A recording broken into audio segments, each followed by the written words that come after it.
Call the meeting to order. The time now is 6:42. I'm gonna ask board member Keisha Gill to give us the invitation. Father God, we thank you for this day, Lord. Thank you for allowing us to come back together as a school board committee or team to do what's best for our school district, Lord. We thank you for the ones that are here. We thank you for the cabinet, for our interim superintendent, and to all the cabinet members, Lord. We thank you for our school board members. We thank you for our parents and the entire school district and our students. We just ask that as we go in this meeting, Lord, that you guide us and direct us on which way we need to go and make sure it's in the direction for the best interest of our school. In Jesus' name we pray, amen. Amen. Thank you. So at this time, I don't really have much to say other than I just thank God for being here and everybody else that's here. And I've been seeing pictures that Mary's been posting of all the things that's been happening this summer. And I'm grateful. Everything looks good. Everybody is just look like they're having a good time. I came to a luncheon a couple of weeks ago, and I think everybody was very pleased with that luncheon. I guess they were celebrating the end of the summer program. So the food was good. The atmosphere was very, very nice, and I just thank God for that. And also that even though things hadn't been looking so good for us in the media, we're still standing. We're still standing tall. And I'm grateful that we're all still sticking together. And we just look forward to the next 3.5 years for, especially for the new ones that came aboard. Just looking forward to it. And what to say at this time, we're gonna be less one of our members kind of speak of. Attorney Malone is gonna be leaving us. I think it's gonna be his last meeting. And I just wanted to say, whenever we first met Malone, it was myself and Catherine and myself and Ruby. And we were sitting there, we were just trying our best to talk Malone, get Malone to understand what we were saying. And he was like, I think if he had the opportunity, he would have pulled all his hair out his head. Cause he was like, he was trying to understand what we were saying. When he finally got it, he said, oh, now I get it. And that was after the second, maybe third hour. Took a little while. Yeah, it took a while. And, I just want to thank him for just hanging in there with us, even though it seemed like it was tough. And I know I called him a couple of times, like screaming, and I don't understand this and I don't understand that. But, he'd be like, well, kind of calmed it down. I just want to say I appreciate you no matter what it looked like, no matter the conversations we had. I still appreciate you so very much. And didn't know what to get you. I'm thinking like, an attorney, you probably have everything. But I do want to say that we do think, I'm grateful, for you being here with us and sticking it out and, just bringing some sense to some things that we didn't understand. Again, it probably didn't seem like that, but just, know that we do. We're gonna miss that. We're gonna miss not having to put things out on the table, because I know I said some things that you probably said, did she really say that? I said, well, no, I'm just gonna put it out there. But I'm grateful though, I just take that, that's what true attorneys are for, for us to be able to say anything and keeping in confidence, and that's what he's done. He's kept a lot of things that I've said to him off the record in confidence, and I appreciate that. So that's pretty much that, what I would have to say. I don't know if any other board members have any things that they want to say at this time before we move forward. But, I just want to take time out of my report to tell you that I'm truly thankful. I've learned some things, in our conversations. I've learned things, just because you've been a part. And, I thank you for just taking us on. You told me in the beginning, you said, I'm gonna do what I can, but we're very limited, and you hung in there with us. And I appreciate that very much. Thank you. Well, thank you. It's been a remarkable time. I've enjoyed it thoroughly. you know, it's interesting, you know, our interest at the firm and mine especially, has been just to give you guys the best guidance we can and to make sure that we are doing everything we can to support the board and support, you know, individually the members and staff. And it's a really good staff. You guys are lucky to have a good staff, and it's been fun to work with them. And it's really, you know, I hate that we don't have the people that we need to be able to staff ourselves better, because it really is disappointing to get to work with you guys and to see a lot of the stuff that we've gotten started come to fruition. But you know, we're there. If we can ever be of assistance in any way whatsoever, just let us know. We're always happy to help. Always happy to help. Well, I would like to say, I remember meeting you, I think when we built, I think it was Sandy Grove. Sandy Grove, I yeah. think it was Sandy Grove. Yeah. And of course, we had Nick Soika as our lawyer. Awesome guy. And, but, you know, he did not want to go with the building piece because he was not, he didn't think he, you know, could do it. So he reached out to you. And I remember having all the lawyers in place, the county commissioners' lawyers, and they extra lawyers, our extra lawyers. And I remember meeting you, and you have been pleasant to work with ever since then. And so I just appreciate your time and your energy. You have to come down from around, you know you're very busy. You know, I hate that your firm is leaving us, but you know, so be it. We'll hopefully get another good firm, but you guys have been good to us. And so I just want you to know publicly that I appreciate it. Well, if we can be of assistance, I mean, we certainly are happy to do that. We do. Our first involvement in Oak was specialized work, so we still do that and do that all over the state. And I'm happy to do whatever we can. And the firm will certainly support you and others, you know, in whatever way we can going forward. No doubt. Very happy to do so. I'm Anyone just else? gonna say thank you. I went to, well, I didn't really know you, I knew Miss Carolyn, because she worked during the time that I came on the school board member in 2020. So I just wanna say thank you for the service that your firm provided to the school board, and I'll say many blessings upon your law firm. Thank you. Thank you. Thank you. I know that I think you're gone, but we have some unfinished business, I think. And only time will tell whether you're truly gone. Fair enough. We won't leave you hanging. We will not leave you hanging. We promise you. I just want to say thank you so much. Thank you for answering my phone calls. You know, when I didn't understand something, and just like Chairwoman said, some things I said to you, I know you didn't say it to anyone else. Yeah. I may have asked you some dumb questions, but No dumb I wasn't trying to. I mean, I remember one Saturday, I was like, I really want to know, and I can't wait till Monday. And I was like, he probably not gonna pick his phone up. It was a weird time of day, and you picked up. And I just want to say I appreciate you. Absolutely. Thank you so much. Always happy to help. Thank you. So anyone from the cabinet has anything they want to say before we move forward? Yes, and I'll be remiss if I didn't say something. I appreciate your advice, as I served as interim.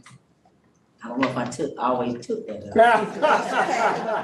That's another story. We'll talk about that. But I appreciate the phone calls on the ride going home, because I know I have a 30-minute ride and you have a ride. Right.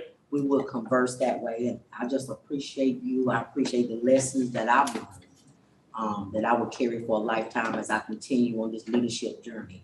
So I just thank you, and I'm hoping and praying there'll be times where I can still call for any advice, just to bounce ideas off of you.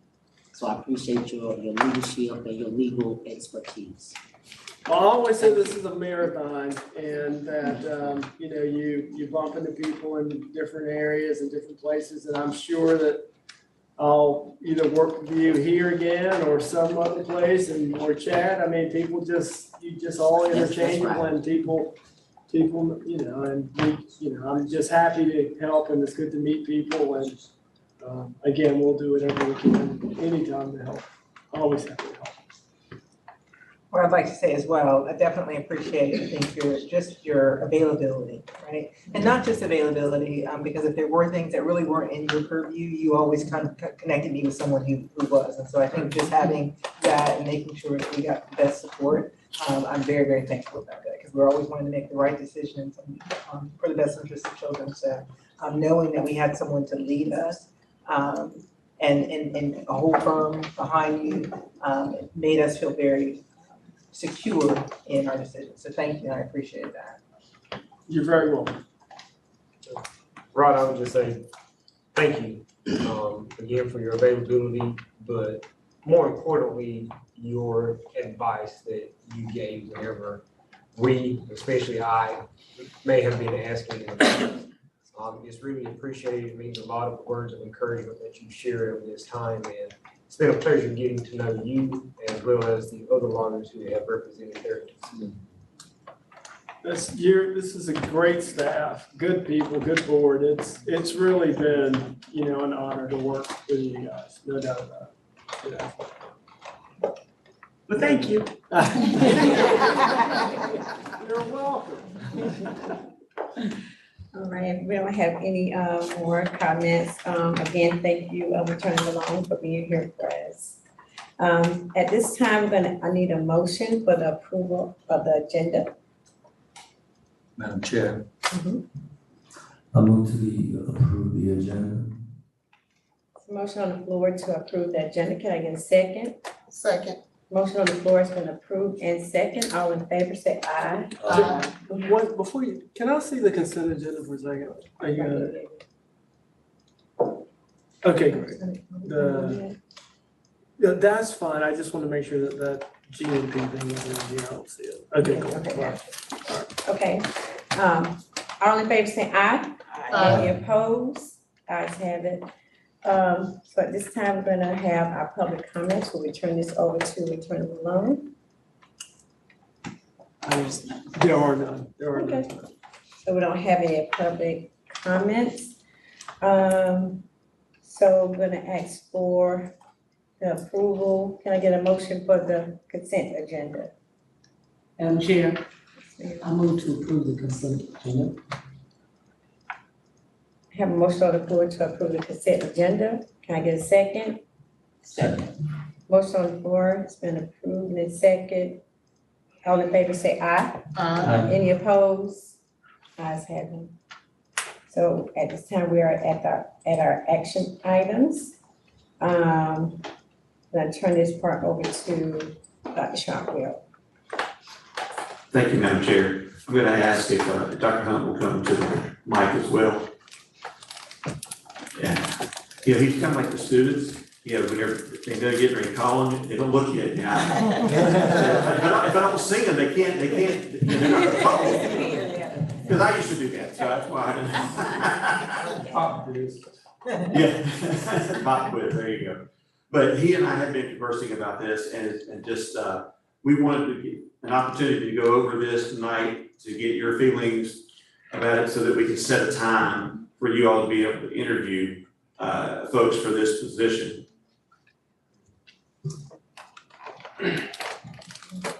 So I briefly had a chance to look over one of the resumes today, and that one was with Mr. Bell, who has a lot of military experience as well as a few, looks like different types of project management experience, both within the military and outside in the civilian world. And I would go out on a limb to say that some of those experiences are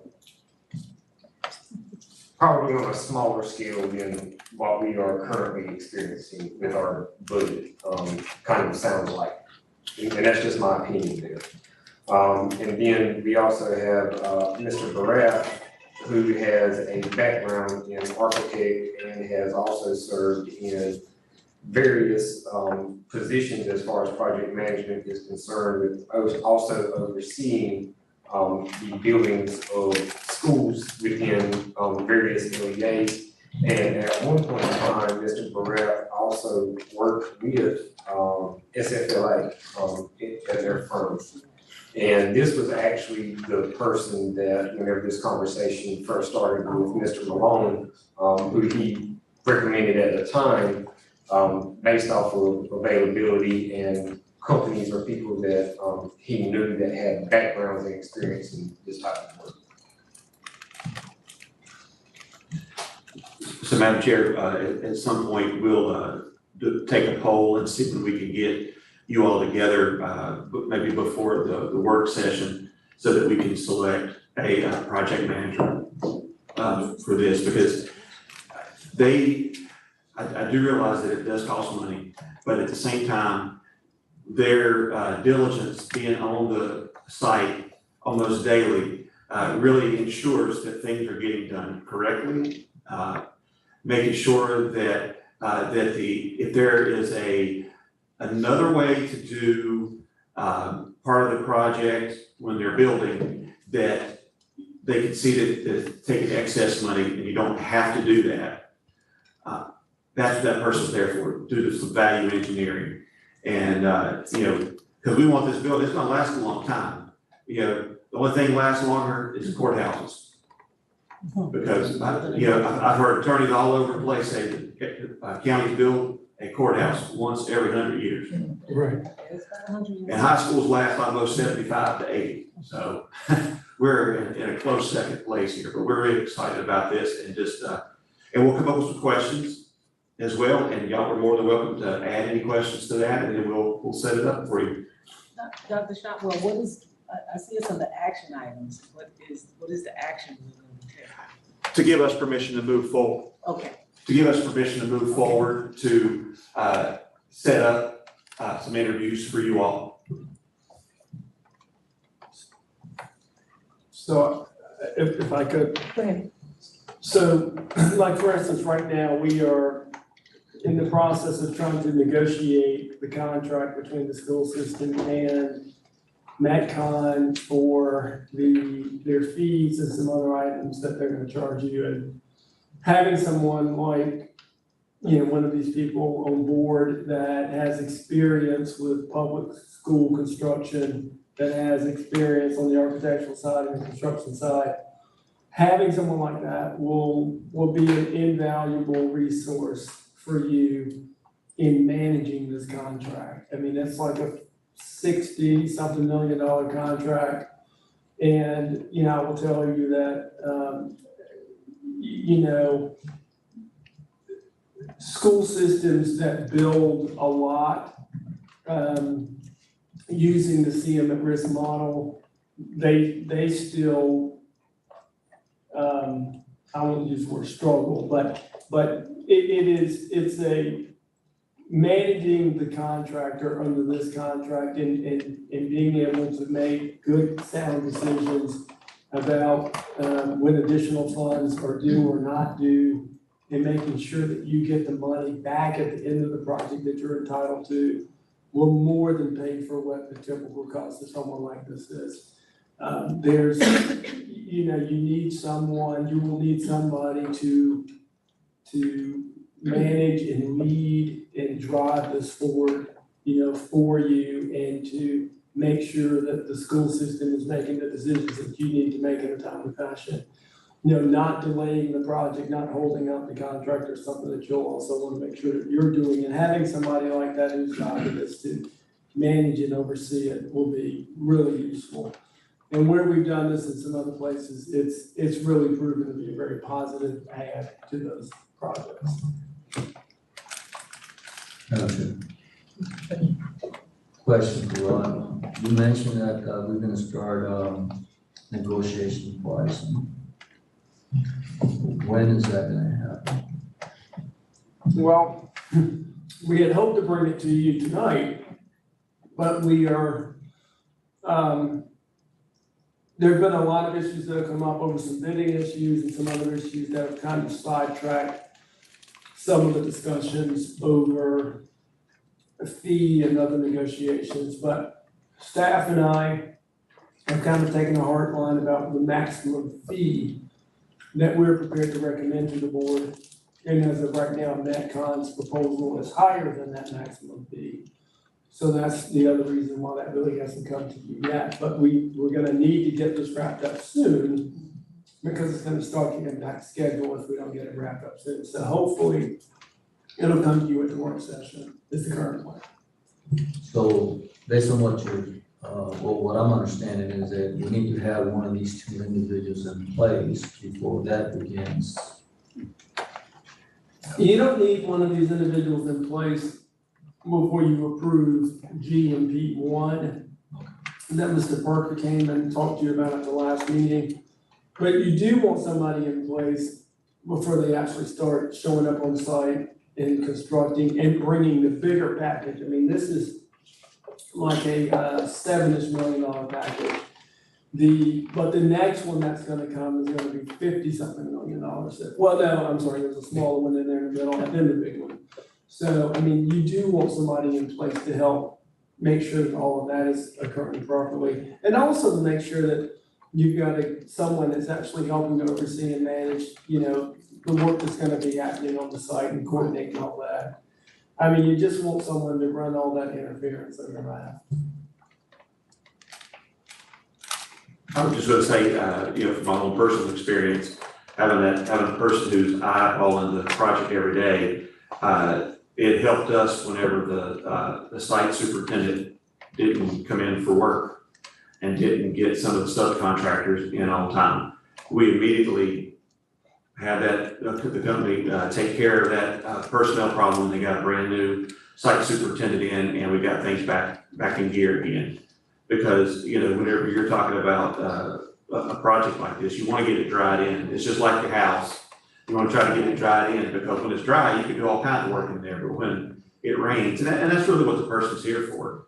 And the three of us and Mr. Magus have all talked about this first project and gone through some of the details in there with Metcom. And so we're all very aware. We're comfortable with bringing that first bid to you, but in the interim, we do need to go ahead and try to start finding somebody that can help us manage it.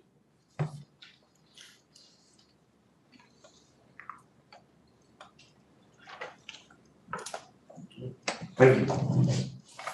Thank you, Dr. Hunt. And the issue that I have with Metcon is that Metcons know that J&K is a part of this venture, this thing. And, he's done bids without J&K. He's has literature and things like that gone out without J&K's name.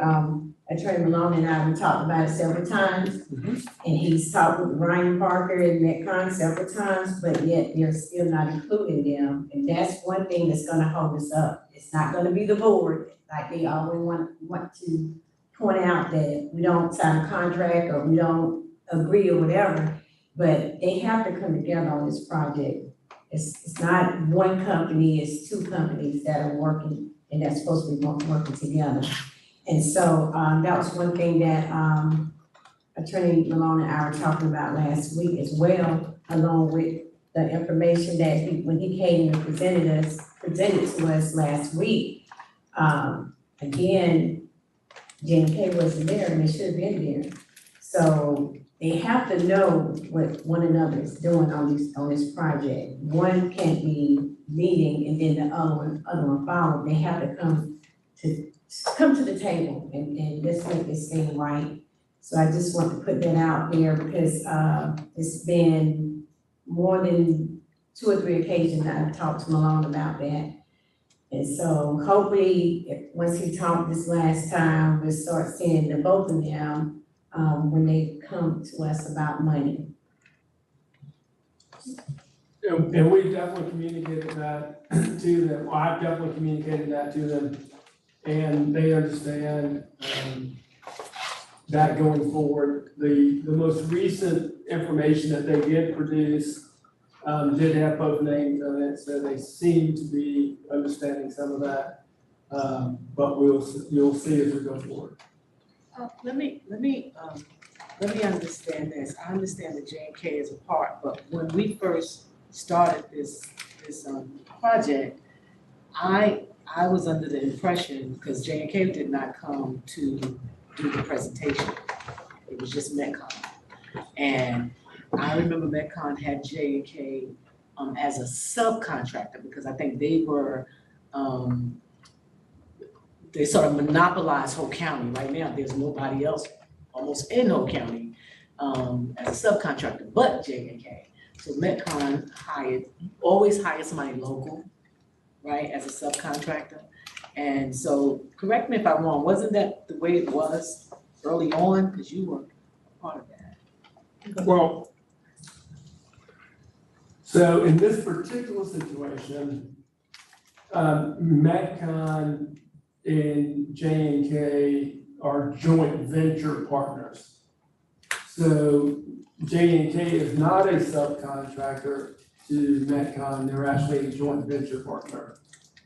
And which means that, so your contract is with Metcon and J&K. J&K and Metcon are both equally responsible to you for the construction of this project. J&K, I don't know, and we don't know, and it's not our job to know how Metcon and J&K divide the work. We don't know what percentage of the profit goes to J&K or to Metcon. That's all between them. That's their deal, but they are both joint venture partners. Both of them signed the contract with you, et cetera. One of the issues that's come up, that's been a little bit of an issue for us, is that I think, as I understand it, the ownership of J&K also owns other companies in this area that are interested in submitting bids to do the work for the project. In the way that the statute is set up, Metcon and J&K aren't allowed to do the actual work. They are to manage and supervise the people who are doing the work. So one of the issues that has come up of late that we've been trying to work through is J&K's request through its sister companies to do some of the work. And we've explained as clearly as we can that they're not allowed, that's not allowed. So that's become another little hiccup that we've been trying to work through of late. And I think we'll get it all resolved. But, you know, what I've said to Metcon is if J&K, through its other entities, wants to actually do the work, then they need to drop out of the joint venture and submit bids to do the work. But they can't do both. The statute does not specifically prohibit, you know, Metcon and J&K from actually being the mason and being the roofer and being the, you know, whatever, the sheetrock person. You know, they have to pick one side or the other. And for the record, Rosa, you may not remember, but it was done before we came on board. Okay. It was done before we came on board, but as we came on board, I mean, when you guys came on board, they were subcontractors. I can show you the information. But I just don't know. It's fine, I just wanted to know. I think they joined once y'all came on board, because I do remember seeing something where they merged together, they worked together now.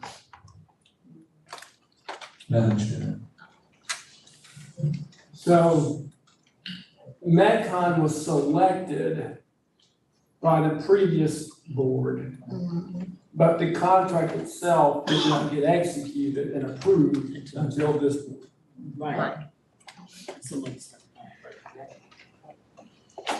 Madam Chair, so this process that you're talking about, of having to deal with the two companies right now, is this itself going to slow down the project?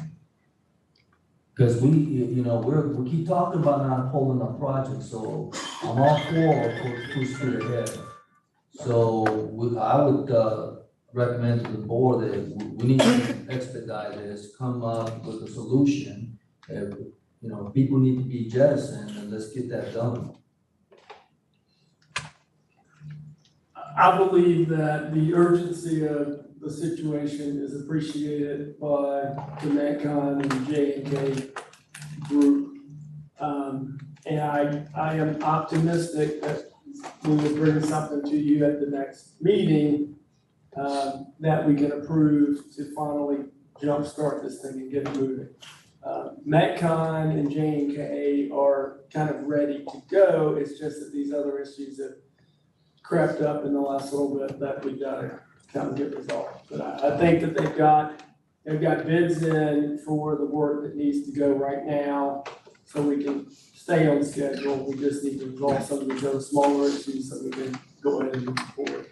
But I'm not comfortable, superintendent's not comfortable bringing this forward to you, which is why it's not here tonight, until we get everything resolved and we feel very comfortable that things are gonna go smoothly going forward. Madam Chair, can I ask a question? So you are saying that if those sister companies cannot do the work, right? Is that what you're saying? Yeah, the statute is clear that the construction manager can actually do the work. And for the, where we've had situations in the past where company A has sister companies B, C, and D, but they're the exact same ownership, then, that would just circumvent the statute for us to say, well, you can't do the work, but then you go create these little other companies. I'm not saying that they created them for this purpose, but the fact that they've got the exact same ownership, which is the way it's been described to me, then that circumvents the whole point of the statute, if they were to then turn around. And think about it if you're another bidder, right? So the company that is requesting bids, their sister company is bidding the project, you would feel like they've got inside information and knows stuff about the project that nobody else does. And that's part of the reason for not allowing them to do it, just from an ethical perspective, but separate from that, the statute specifically prohibits it. Okay, I just want to make that clear. So I know 5 of the names, so unless a new one get developed next meeting. Well, right. But yeah, I mean, that's what we've consistently said that to, the people at Metcon, that's our position, yes. Again, thank you, Dr. Hunt, for that. Do we have anything else?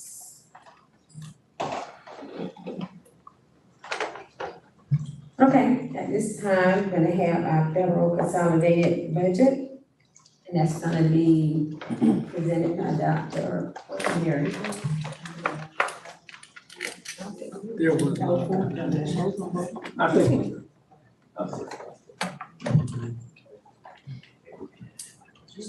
Madam Chair, Board, good afternoon, good evening. Good evening. This afternoon, I come to present our federal programs consolidated budget and seeking your approval for our application and budget. The other part. The consolidated budget includes 4 grants, Title I, Part A and C, Title II, Title III, and Title IV. Title I, Part C is our migrant budget, and for the fiscal year 24, the allocation is $120,513. That is a significant decrease from last year, fiscal year 23, for about $54,852. That decrease is due to the fact that our migrant student population did decrease about 60 students last year and the year before combined. Migrant funds is allocated for a 2-year span based on your account, not just the 1 year. These funds are used to pay for a 1 migrant full-time recruiter to help us recruit migrant students. In addition to that, we pay 3 10-month full-time salaries for migrant tutors, 1 at the elementary school, middle schools, and the high school. In addition to that, we do have field experiences for our migrant students. This year we had 2. They went to UNC Charlotte to tour that campus that the state provided, DPI. And we also took them to Carowinds to experience that to go along with our summer program that was on, roller coaster, robotics, STEM. I don't make sure. So that was 2 weeks in the summertime. In addition to that, we do use the funds for supplemental supplies for our migrant students. On August the 15th, we will have our back to school event for our migrant students that we will pass out backpacks and supplies to those families. We have parent events for our multicultural families. We do 4 a year, 1 for each quarter. They are always held at Skurlock Elementary School. This year they will be held on Friday nights because when we surveyed our migrant families, they prefer Friday night. So that would be a Friday night for that event. In addition to that, we do support our out-of-school youth. Those are students who may have dropped out. We're trying to get them to receive a GED. So we support students up to 21 years of age, and also students who have not began to get their school readiness. We're talking about age 3 for those students as well. Title II. Title II is our supportive effective instruction. That budget is $427,435. We did have a significant increase in that budget this year for $25,516. Those funds are allocated. We do pay for BT coordinators, teacher salaries, tuition reimbursement, new teacher orientation, as well as supplies and materials under Title II. Title III is our language acquisition. The budget this year is $80,281. This is just a supplemental for our English learner students. Last year, the allocation was $78,480. Just a slight decrease for that supplemental for our English learners, the budget. Here, we do have a part-time parent liaison to support our English learner students that is housed at the Transition Center.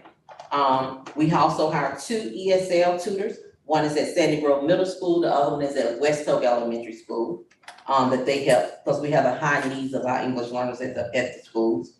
In addition to that, the state also help us with that's why this is a supplemental. Our PRC 54, which is a state fund for ESL teachers to be paid. In addition, PRC 24 help with the disadvantaged student supplemental funds to support the ESL teachers as well, to have one additional one at Hope County High as well as at Skurlock. In addition to that, for Title III, we use these funds for supplemental services. This year on October 7th, we kick off our EL Saturday Academy that will be held at Skurlock. It's every other Saturday for our EL students. In addition to that, after that, once a month, we provide EL services and support for our EL parents that will be held at that Saturday Academy as well. We purchase supplies for those, for the academy and the students as well, and staff. In addition to that, we are required to have an annual Title I or a night for our EL students to give them information about the program, and that will be held in September for our families. Title IV. Title IV is our student support and academic enrichment. This year's grant is $230,246. Last year was $212,066. That was an increase of $18,000, $18,180. This grant is supported in 3 areas: to improve student achievement and well-rounded education, where we used the funds last year, we used it and the year before to help our arts program, dance, visual arts, theater, drama, any of those areas were well-rounded. This year we're using under well-rounded, we're gonna support our STEM, go back to our STEM to help support STEM education in our schools for well-rounded education. Safe and healthy students, this is where we make sure that we support Go Guardian and Gavel for cyberbullying, to prevent cyberbullying under safe and healthy students. In addition to that, this is where we ensure that the badges that we have, that we wear is supported through this grant as well, to ensure that people that's entering buildings on our campuses, they are safe and they are Hope County School employees.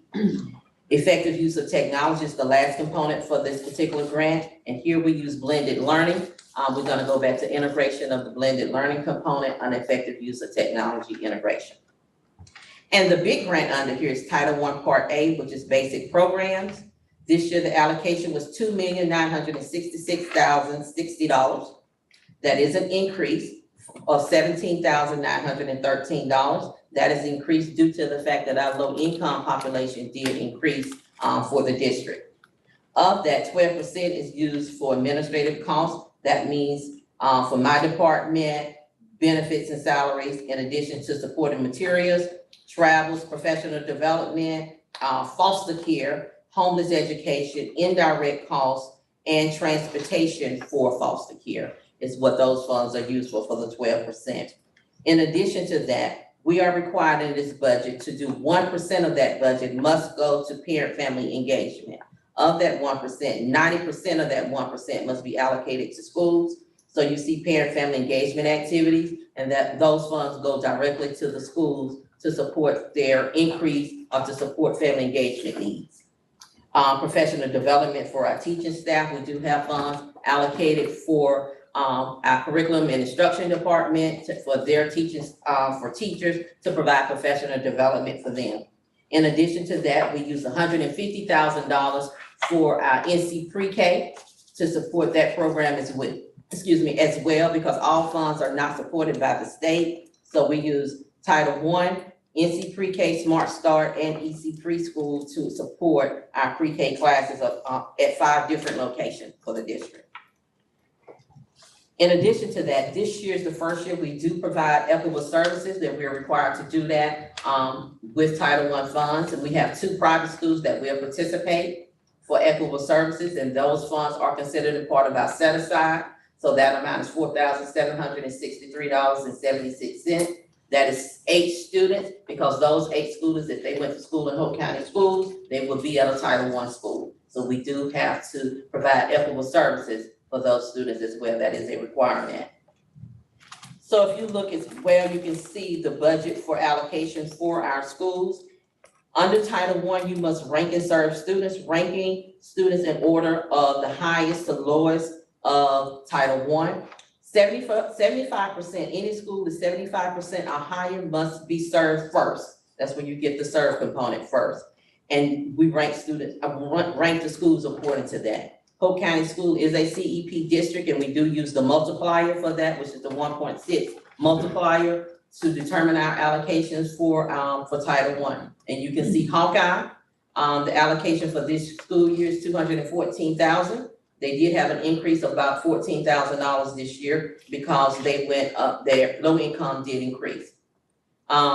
McLaughlin is the same, both schools are 100% for low income, and they had an increase of $5,000, and their allocation is about $150,000. Our next school, our third school, is West Hope Middle School, had an increase of $20,000. The allocation is $276,000 for West Middle.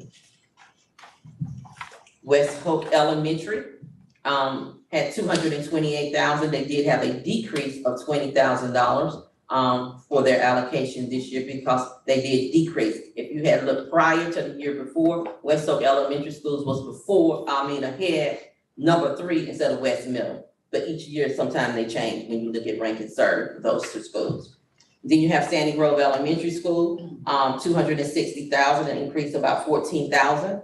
Scurlock, $245,000, a decrease of $27,000 for Scurlock. Upchurch had a decrease of $26,000. Their allocation is $268,000.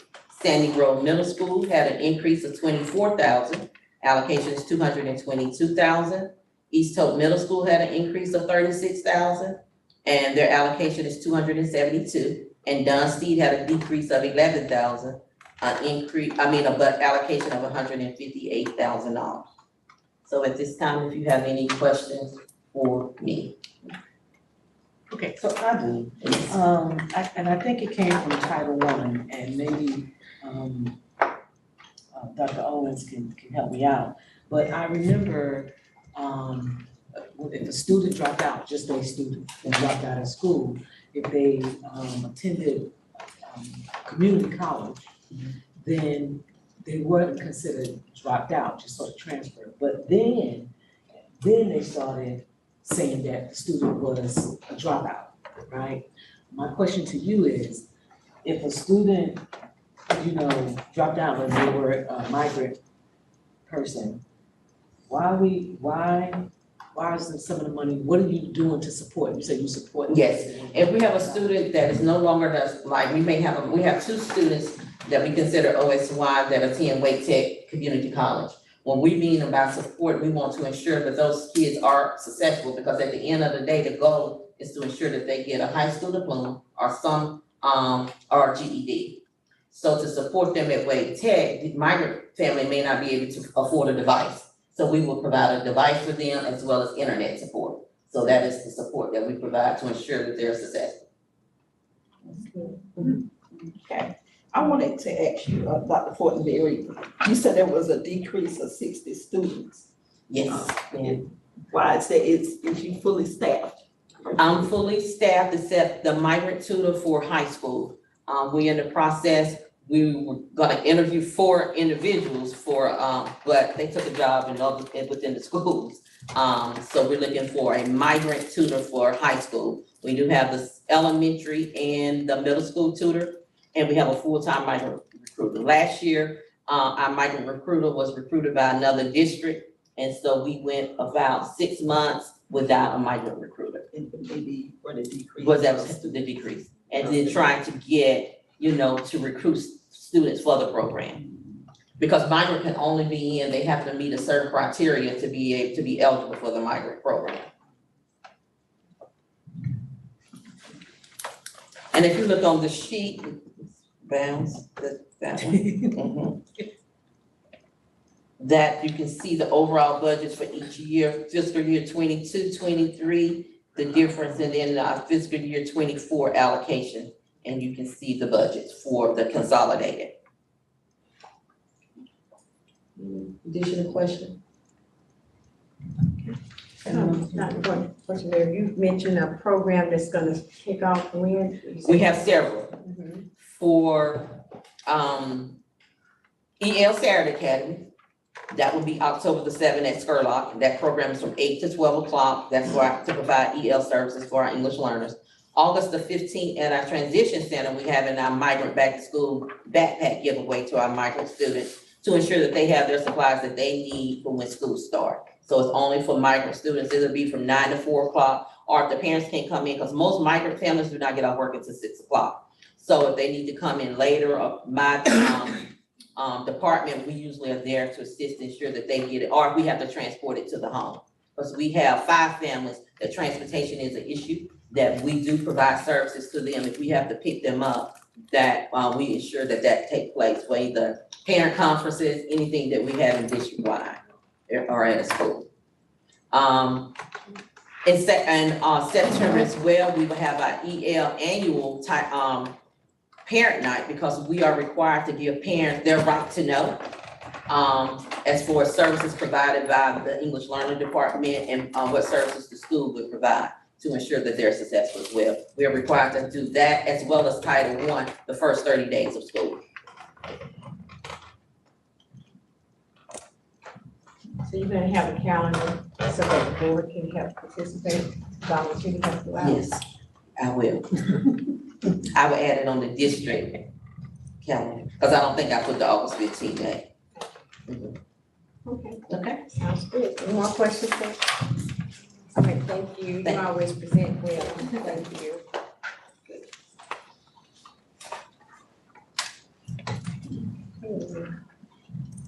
So this time we're at our administration. Okay, I just did the motion. All right, so I need to get a motion for the action items. The Hope County High School Project Manager, Dr. Shotwell, is gonna get back with us about the, when he's gonna set up the interviews, and also for, the federal consolidated budget. Madam Chair, Yes, I ma'am. make a motion to approve the action item 1 and 2. Okay, so motion on the floor to approve the action items 1 and 2. Can I get a second? Second. Any questions? All in favor, Action. say aye. It's a question. The action item 1 is just for you to move forward, getting the Yes, ma'am. questions and all of that. Make a motion to approve the action item 2. That's what we need to make. Oh, correct. No, your motion was You fine. said it right. Oh, Motion was Yeah, fine. Yeah, you said it right. All in favor say aye. I, Any opposed? Ayes have it. Thank you. Next on the agenda is administration, and we turn this over to Dr. Shotwell. All right. Thank you, Madam Chair. What we have right now, for our item is the parent committee that we've been discussing.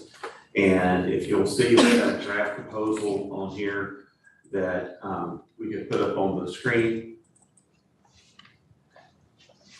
And, you know, as a board, you have the right to have standing committees and you have ad hoc committees. And our standing committees typically are personnel, finance, building and grounds, personnel. It just depends on the makeup of the district. If they have a really, if they've got a large number of school board members, they usually try to break it up into different committees. But since we have 5, we all kind of take care of it all during our work sessions. So what we have before you is the proposal for establishing the Parent Advisory Committee. And you see the general statutes that would allow you to do that, and also your board policy 2230. And I guess right now, what I'd like to be able to do is kind of open it up to get feedback from you all in terms of how you would like to have it structured, and or if there's anything on this that you would like to have changed. Madam Chair. I like to move a motion to table this to this draft resolution to the next work session meeting.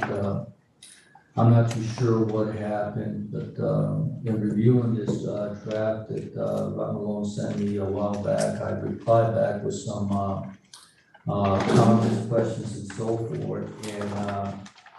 And something happened, and so my questions and comments were not addressed at the time. So without the proper advice from our lawyer, I don't feel that this is a good resolution to present to the board at this time. So therefore, I move that this draft resolution be tabled to the next work session so I can have more time with Rob Malone to address my concerns, comments, and questions.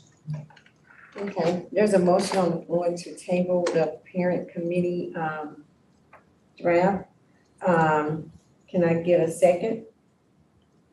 This was an information item or action item? Information. Yeah, it's actually an information It's item. information. So,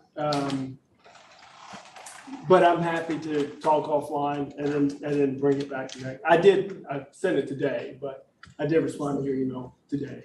I apologize. But your concerns are easily incorporated or changes. We can make those changes. I'm fine with that. I stand by my motion, Madam Chair, as far as tabling this until the next work session so I can properly review what our attorney advised. And like I said, at this time, I don't feel comfortable addressing this draft resolution. Well, I mean, I did think probably a motion to table is the easiest way to kind of move it off the agenda if there's a second. Okay, again, there's a motion on the floor to table the parent committee until the next work session. Can I get a second?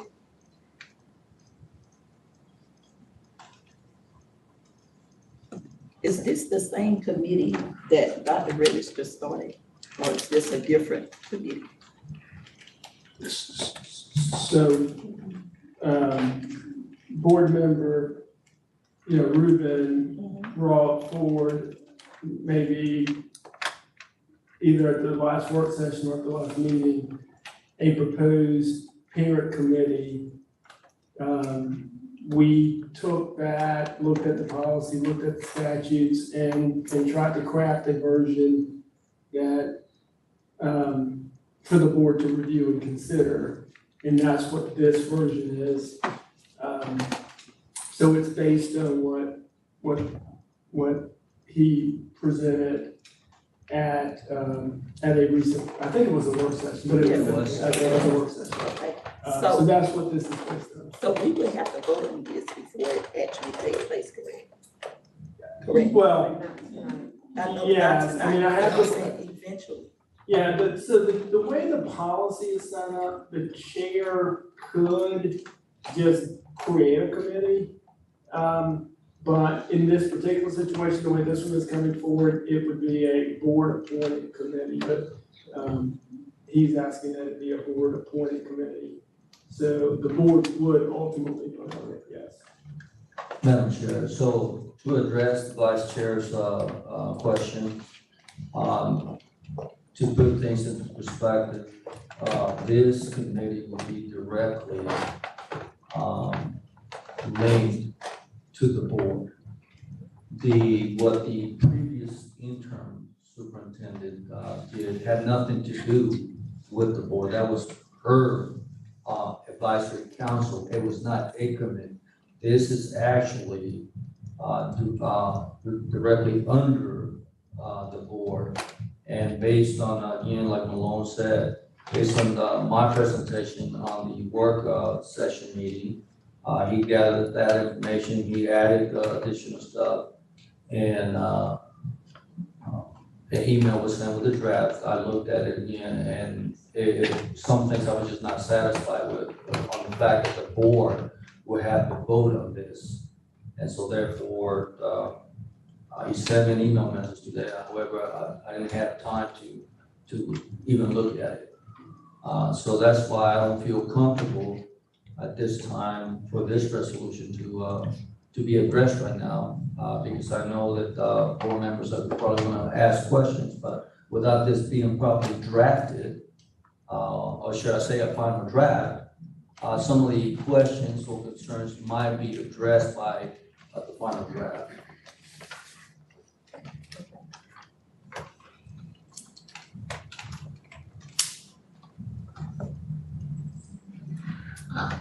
Madam Chair, yeah, I would like to have a discussion on this because I'm reading this, just the first part, like they are the advisory to the board. So I like to have more discussion on this because I'm not ready to move forward with this. It's just an information item, but I know that, but I just want to make sure that we got an understanding of what this committee is gonna be doing. Well, so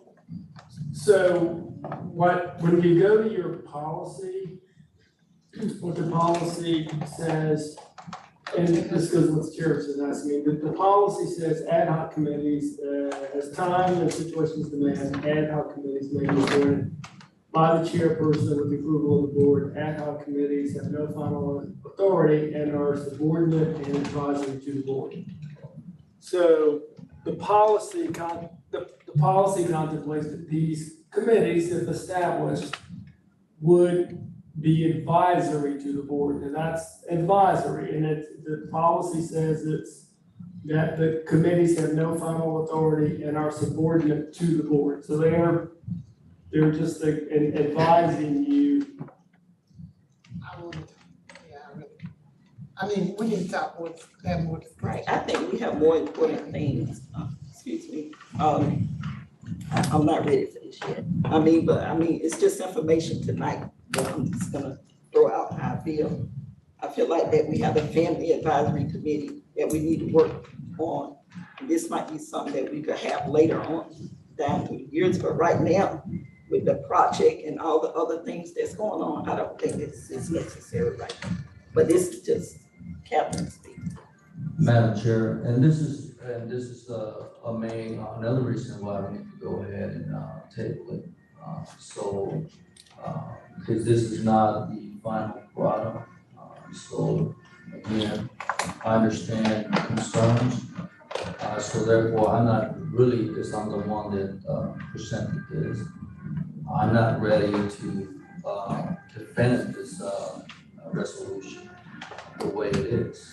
So again, I ask that this be taken to the next, so it can be corrected. corrected, and then we can discuss it. We're not, I do agree with the vice chair, we're not ready if we're gonna vote on it, this is not ready. So just so we're clear, it's not on as an action item tonight, it's just an information. So, if the discussion is over, then you don't need to technically table it.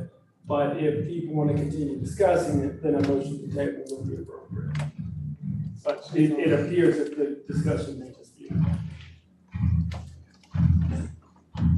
Madam Chair, again, I move for this draft resolution to be tabled to the next work session meeting. I ask this for the simple thing that we always want to be inclusive. Okay, this will send a big message to the parents that we are including them. Now, I understand, I hear things. Let's not get Moore County confused with Polk County. So again, I ask that this draft resolution be tabled to the next board session. Like I said, we're not voting on it. There's nothing to lose and everything to gain from furthering this conversation. Because I'm gonna tell you this right now, we're not having a conversation about this right now. We're not. This is not a proper conversation. Because number one, this draft resolution is not prepared properly yet.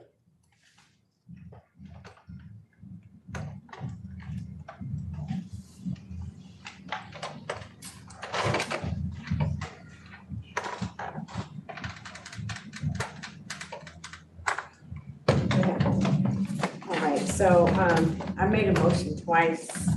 Can I get a second? Because if not, we're just gonna move forward, and then when the work session comes, he has the right to present it again. Thank you, Madam Chair. All right, so the next on the agenda, can I get a motion to close, Madam Vice Chair? Madam Chair, Yes, ma'am. I make a motion to go into closed session for the following reasons. To consider confidential personnel information protected under the North Carolina General Statute 143, 318, 11A, 3. To consider the initial matters related to initial employment of individual employees pursuant to the North Carolina General Statute 143, 318, 11A, 6. And to consult with the Board of Education attorney and reserve the attorney-client privilege as provided in North Carolina 143, 311, 1883. Second. Motion on the floor to go into closed session, and it's